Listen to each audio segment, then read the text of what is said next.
눈빛과 통곡이란 제목으로 하나님 말씀 증거하도록 하겠습니다. 넘어지고 실패하는 게 인생입니다. 저도 인생을 살아보니까 맨날 넘어지고 실패하고 부끄럽고 그렇습니다. 여기 배신 나오는데 내 모습 같아요. 참 못난 인생이죠. 가룟 유다도 배신하고 수제자라 그러는 베드로도 배신하고 우리 모습입니다. 찬송가 290장 우리는 주님을 늘 배반하나 요즘에 그 찬양 혼자 많이 부릅니다. 내 주 예수 여전히 날 부르사. 그래서 여기 서 있는 거죠. 사실 부끄러운 거죠. 구원을 위해서 우리가 해야 될 일이 뭐냐? 오늘 가룟 유다 사건에서 이것까지 참으라. 이게 주님이 원하시는 거예요. 넘어지고 깨지는 백성이 다시 구원받기 위해서 필요한 게 이것까지 참으라. 그리고 베드로를 통해서 할 수 있는 건 뭐냐? 예수님이 베드로 쳐다보셨다잖아요. 부인하고 저주하고 하는 거를. 예수님의 눈빛. 예수님의 눈빛을 바라보면 삽니다. 우리가 변화되는 모습들을 보면 뭐 이렇게 훈계하고 뭐 다그치고 그런다고 변화되는 거 아니고요. 예수님의 눈빛과 마주치면 다 뒤집어지더라고요. 제 예도 그렇고 우리 주변에 변화된 사람들 보면 다 예수님의 눈빛입니다. 예수님 눈빛을 마주치면 다 변화되게 돼 있다는 거예요. 오늘 두 가지 살피겠습니다. 첫 번째는 가룟 유다를 통해서 알 수 있는 게 뭐냐? 참아야 된다는 것입니다. 이것까지 참으라. 51절 보시면 예수께서 일러 이르시되 이것까지 참으라. 참아야 된다는 것입니다. 가룟 유다와 함께 무리들이 예수님 잡으러 왔습니다. 뭐 배경은 다 아시죠. 근데 이게 무리라는 단어를 보면은 원래는 예수님 좋아하고 따라다니는 사람들한테 무리라는 말을 많이 썼습니다. 그래서 예수님 따르던 자들을 무리 또는 오병이어 기적 때문에 뭐 빈들에 모인 사람도 무리. 그 다음에 갈릴리 호수 넘어오니까 가버나움까지 따라온 사람도 무리. 그러니까 무리란 뜻이 예수님 막 지지하고 좋아하고 난리치던 사람들을 무리라는 표현을 썼습니다. 근데 지금은 이 무리가 예수님 죽이겠다고 오잖아요. 돌변하죠. 사람 믿을 거 못됩니다. 사람 뭐 좋아한다, 뭐 너밖에 없다. 사람 금방 돌변해요. 사람이 그렇다고요. 그래서 사람은 믿을 게 못 되는데 역시 그렇죠. 근데 그 중에 나도 포함되는 거죠. 나도 그렇다고요. 나도 무리 중에 하나라고요. 맨날 이러고 산다는 것입니다. 무리들이 예수님 잡으러 오니까 칼로 치리까 그러죠. 49절. 주여 우리가 칼로 치리까. 뭐 질문 대답도 하기 전에 베드로가 칼을 들고 대제사장의 종 오른쪽 귀를 떨어뜨렸다. 요한복음 18장 10절을 보니까 그 종의 이름이 말고더라. 이 초대교회 이름이 있다라는 건 뭐냐면 초대교회 교인이라는 뜻이에요. 예를 들어서 뭐 야이로의 딸 뭐 이렇게 나오잖아요. 그럼 초대교회 때 야이로라는 이름이 다 알고 있으니까 쓴 거 아니에요. 그냥 어떤 회당장 중에 하나 그러면 예수 안 믿는 사람이고 그냥 야이로의 딸 그러면 초대교회에서 알고 있는 사람이에요. 야이로 장로님 그분이 이렇게 믿게 됐구나. 말고도 마찬가지예요. 귀 잘렸다가 붙어가지고 이분이 간증할 때 맨날 귀만 보여줬을 것 같아요. 이 귀. 말고의 귀를 붙인 게 예수님의 마지막 기적이거든요. 첫 번째 기적이 가나의 혼인잔치. 예수님의 마지막 기적은 말고의 귀를 고쳐주심.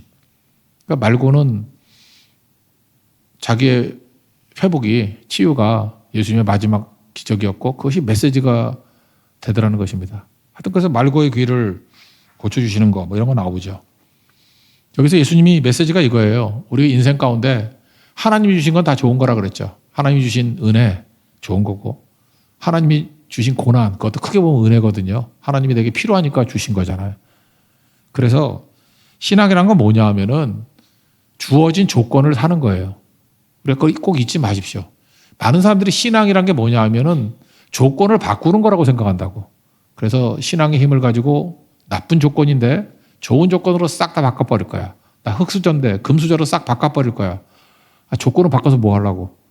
하나님이 뭐 조건을 바꿀 능력이 없으신가? 우리가 예수님과 동행함에도 불구하고 우리가 생각하는 고난 같은 조건을 주실 때가 있잖아요. 십자가 지시는 게 뭐 고난이지 이게 좋은 거 아니잖아요. 근데 이 잔을 내게서 뭐 넘어가게 해달라 그랬더니 내 뜻대로 말고 하나님이 원대로 되길 원한다. 그래서 지금 쓴 잔 마시러 가는 거잖아요. 그럼 하나님이 허락하신 고난이라고 생각되죠? 그럼 하나님이 주어진 조건 아니에요. 주어진 조건을 바꾸는데 애쓰지 말고 주어진 조건을 받아들이는 거. 그러니까 조건을 사는 거. 그게 되게 중요하다는 것입니다. 우리 믿음 되게 좋아하는 사람들, 좋아 보이는 사람들 맨날 이렇게 뜨겁게 기도하고 뭐 각오하고 뭐 금식하고 뭐 혈서 쓰고 난리치죠. 왜요? 조건 바꾸려고. 근데 조건을 바꿔서 뭐예요? 그 고린도후서 12장에 제일 많이 나오잖아요. 바울도 조건 바꾸려고 그랬잖아요. 내 육체에 가시가 있는데 이 조건만 좀 바꿔주세요. 그럼 내가 주의 일을 많이 할 건데 그거 내가 너에게 주어진 조건이야. 그 주어진 조건 안에서도 하나님이 일하고도 남아.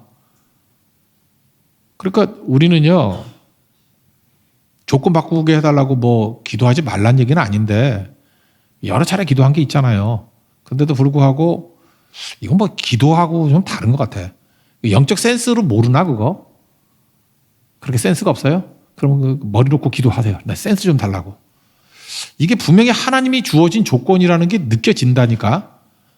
이거는 바꿀 문제가 아니고 이거는 돌파해야 되는 문제구나. 그래서 주어진 조건이 있다고요. 그래서 그 조건을 그냥 감수하는 거예요. 믿음으로. 그게 믿음이라고. 사실은 예수님의 그 주어진 조건이라는 게 십자가 지는 거 아닙니까? 이건 조건이 아니라 사명이잖아요. 예수님 십자가 안 지면 어떡할 거야?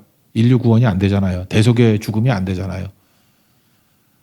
우리는 예수님까지는 아니래도 우리에게 주어진 조건이 사명일 때가 되게 많아요. 선교사에게 주어진 조건 그러면 뭐 어려운데 갈 수도 있죠. 가야 된다 그러면.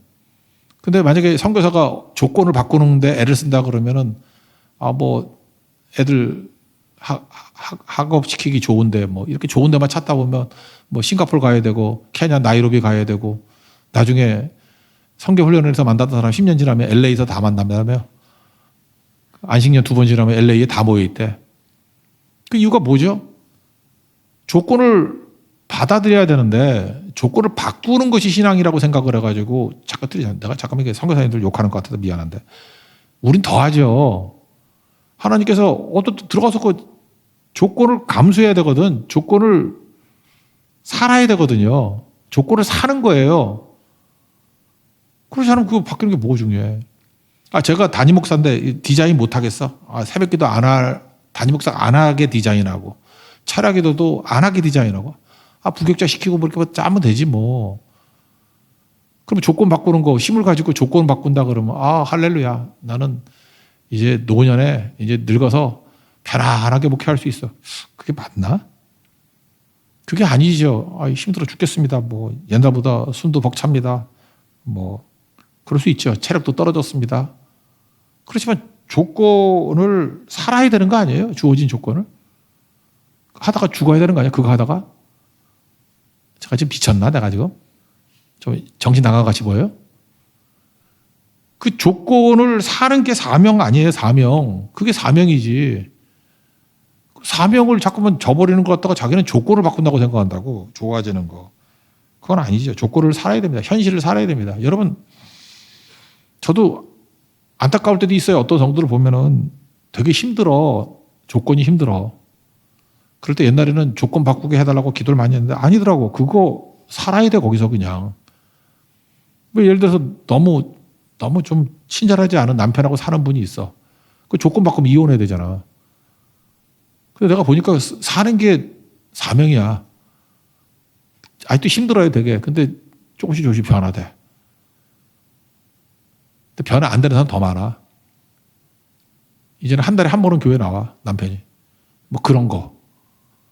근데 내가 볼 때 그분은 그 조건을 사는 거예요. 그래서 그 조건 속에서 믿음의 사명을 이루고 있다고 지금. 하나님께 어떻게 변화될지 모르겠죠. 그런 거죠. 빌립보서 1장 20절 21절 보니까 살든지 죽든지 내 몸에서 그리스도가 존귀케 되기를 원한다. 내가 사는 것이 그리스도니 죽는 것도 유익합니다.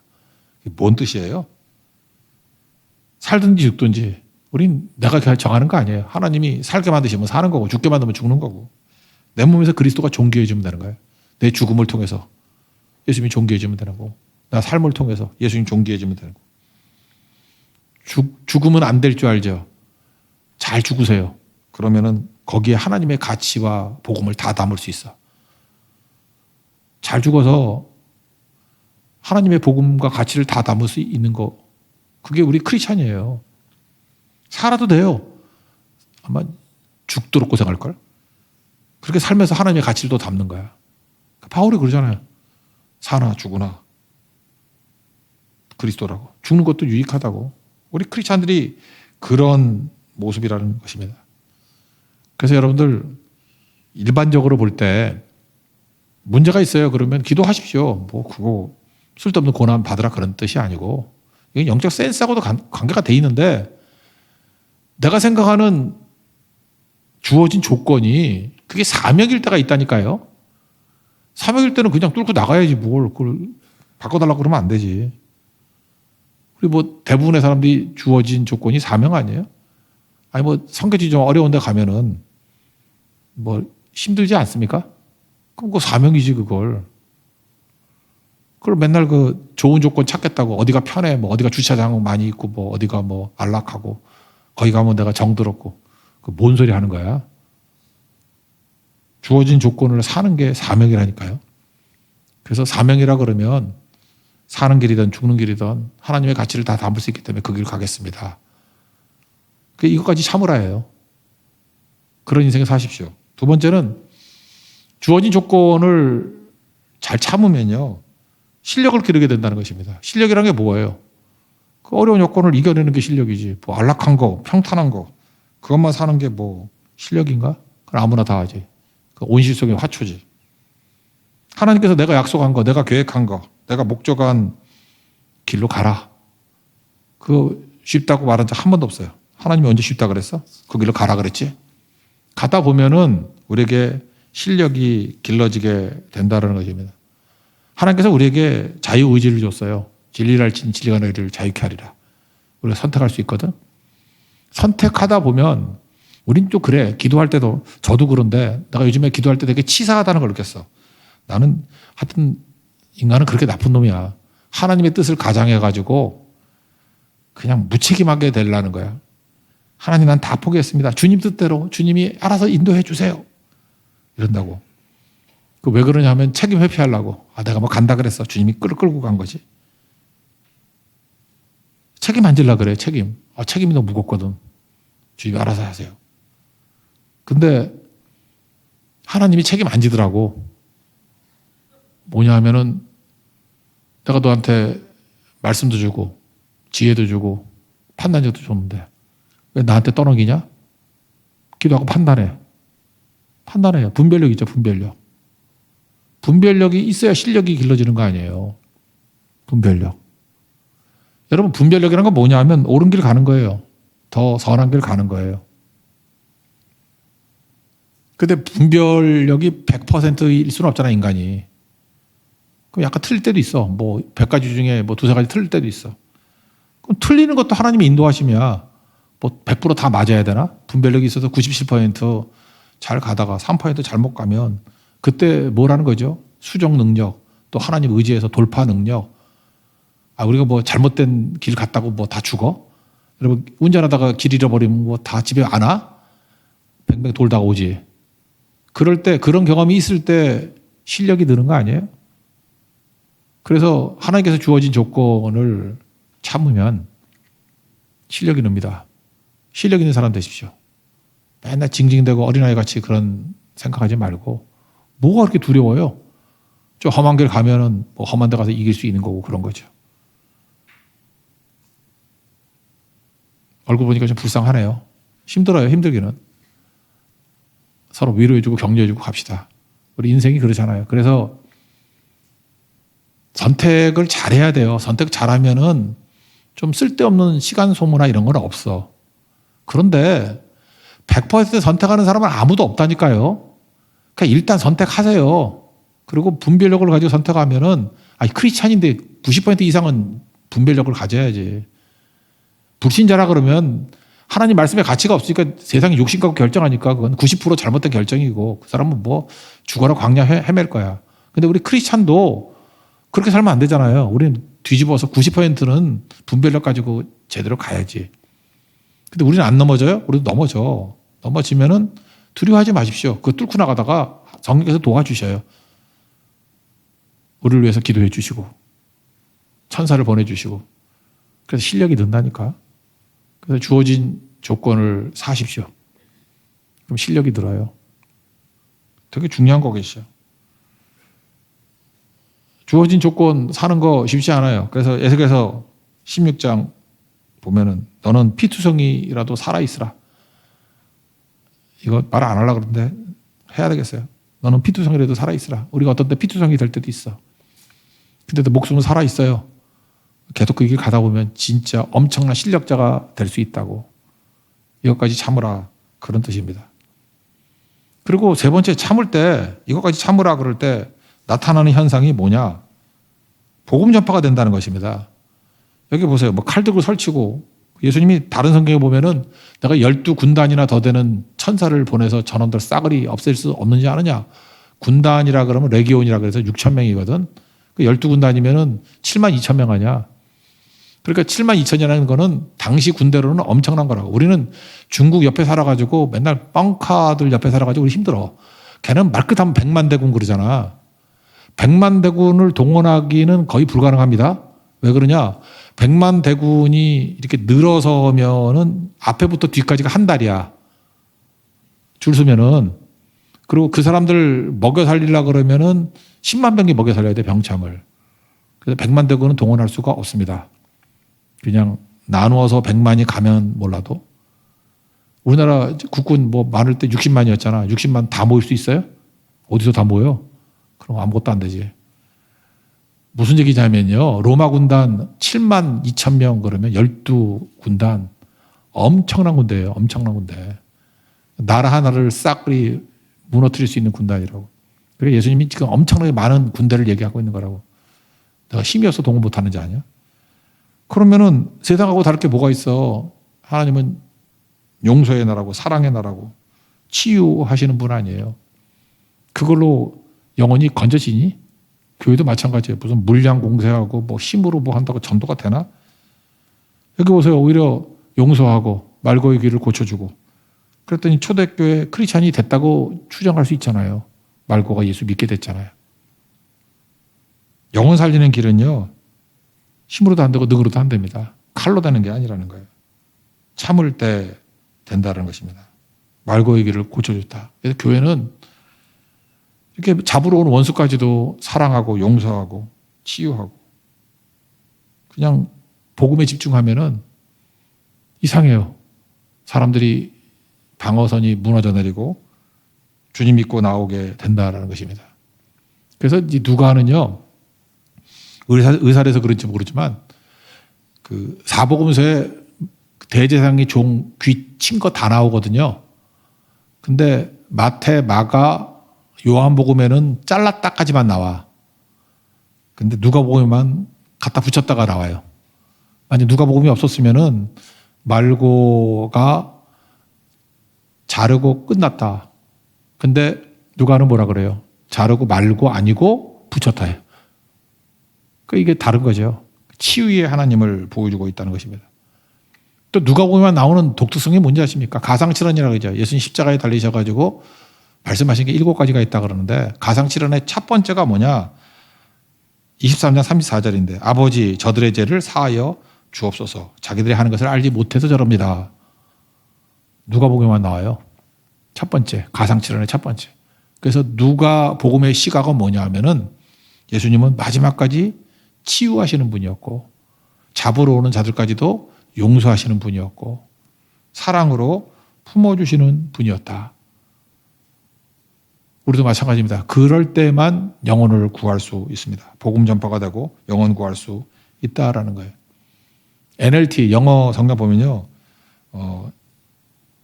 이것까지 참으라를 No more of this 이렇게 돼 있어요. 이것까지 더 이상 이런 일 하지 말라. No more of this. 그러니까 세상 사람들이 하는 같이 칼 들고 설치는 거 no more. 더 이상 그런 일 하지 말라. 그걸로는 영혼이 되는 게 영혼 건지는 게 아니야. 그런 거죠. 오늘 예수님께서 가룟유다를 통해 가지고 잡으러 온 사람들을 보면서 칼 들고 설치는 그거 아니라는 거죠. 이거까지 참으라. 주어진 조건을 참으라죠. 3가지 의미가 있어요. 참을 때 그게 사명이 되고 십자가 지는 사명이잖아요.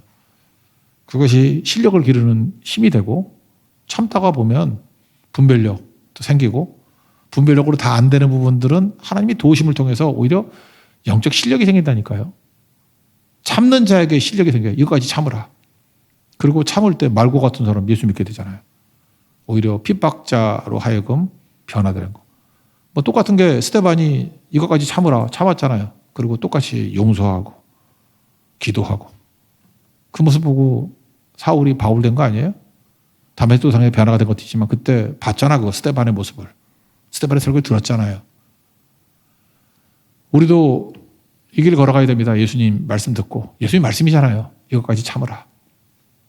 주어진 조건을 살게 될 때 세 가지 꼭 잊지 말고 그냥 조건 바꾸는 싸움이 아니라 조건을 살게 될 때 첫 번째는 사명이고 두 번째는 실력이 들고 세 번째는 영혼을 구원하게 된다. 이 말씀대로 순종함을 통해서 우리도 예수님의 그 길을 따라가는 예수님의 제자 되는 축복이 임하기를 기원합니다.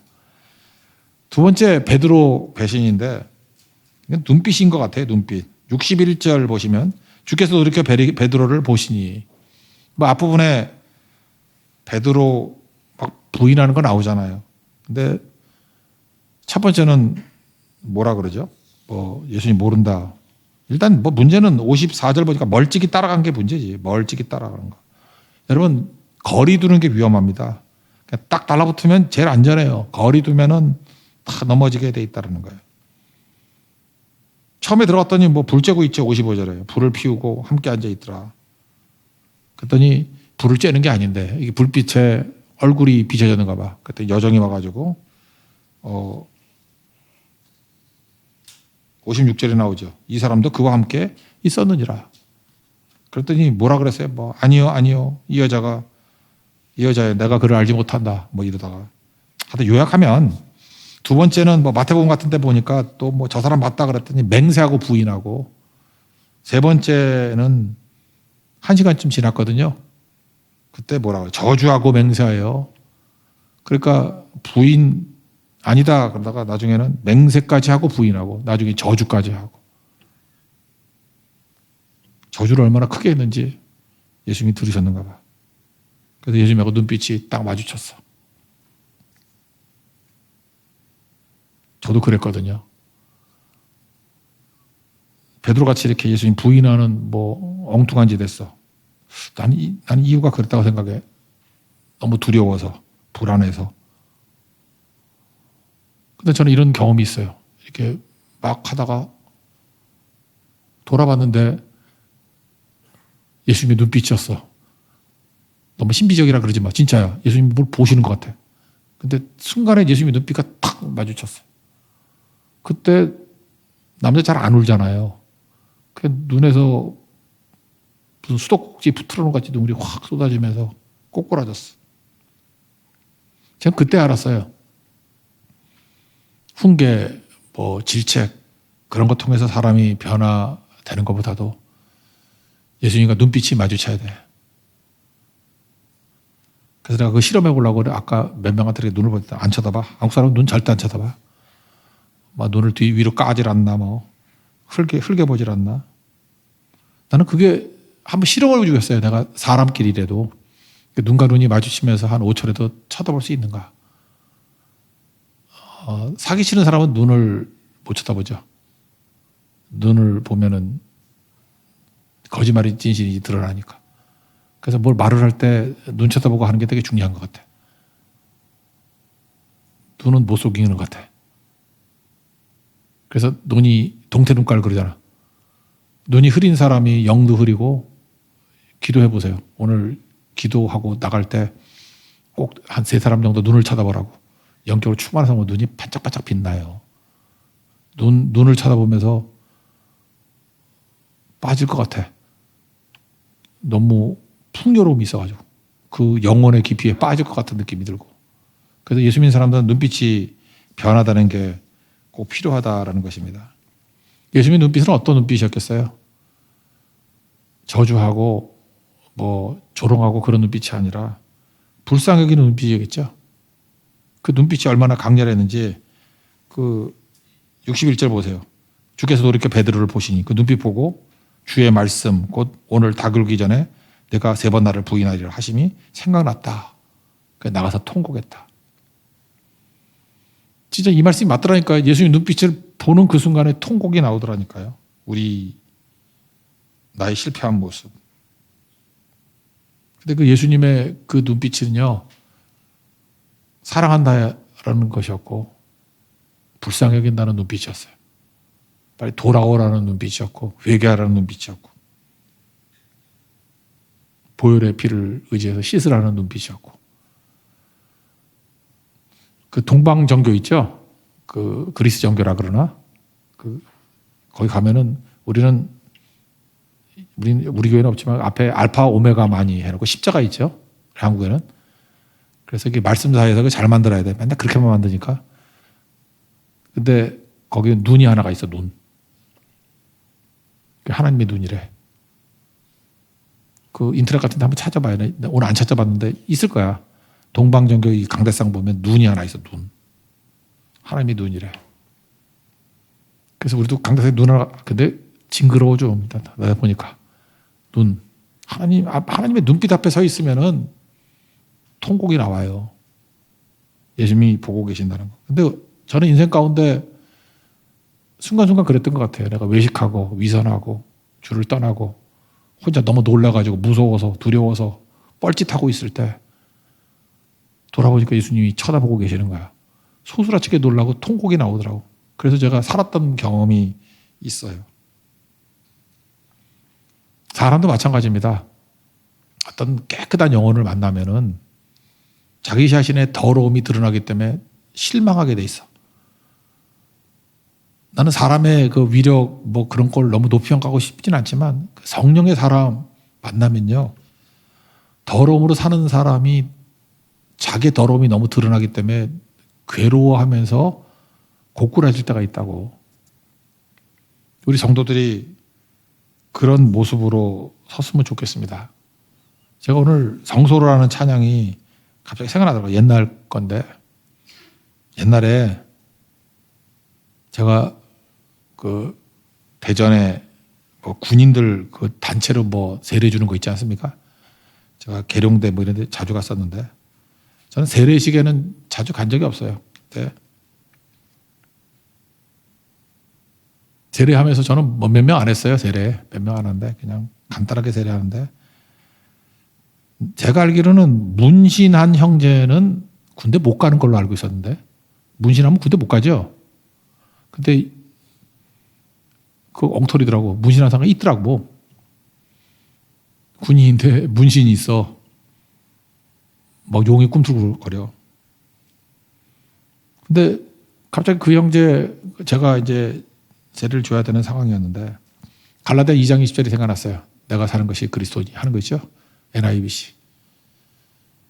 그러면서 세례를 주는데 그때 그 얘기했어요. 하나님이 지금 형제를 보고 계신다고. 예수님이 보고 계신다고. 난 그렇게 통곡을 하는 형제를 본 적이 없어요. 엉엉 울면서. 그때 내가 느낀 게 그거예요. 예수님이 쳐다보시면 다 똑같구나. 예수님의 눈빛을 본 사람은 다 통곡하게 돼 있구나. 나 그 형제 한번 만나고 싶어요. 어딘지 모르지만. 정말 그렇게 크게 통곡하면서 돌아온 사람이 없는 것 같아요. 확인할 길은 없지만. 성서로 가사가 이렇잖아요. 나의 작은 믿음보다도 더 큰 신뢰로 나를 바라보고 계시네. 성소로라는 이 찬양 부르면서도 제 기억에 젊은이 목회할 때 상당히 많이 변화된 사람이 있었던 것 같아요. 어떤 형제는 자기가 제일 좋아하는 찬양이 성소로라고 말했던 분도 있어요. 뭐가 제일 좋냐? 그러면 후렴이에요. 나의 작은 믿음보다도 더 큰 신뢰로 나를 바라보고 계시네. 나를 바라보고 계시네. 부를 때에 주님의 눈빛을 받는가 봐. 다 통곡을 해요. 우리 다 베드로 같지 않습니까? 정말 우리 못났잖아요. 예수님의 그 은혜를 받고 그 사랑을 받고 맨날 배신하고 부인하고 그래도 주님은 더 큰 신뢰로 우리를 바라보고 계신다고. 그 눈빛 만나야 됩니다. 자, 우리 모든 성도들이 예수님의 눈빛 앞에 다시금 거듭나는 시간이 되기를 원합니다. 그럼 다 일어서게 되어 있습니다. 우리 예수님 바라보고 계신다고. 그 눈은 치유하시는 눈이고 격려의 눈이고 사랑의 눈이고 용서하시는 눈이고 우리 용서가 필요해요. 씻어주시는 눈빛이고요.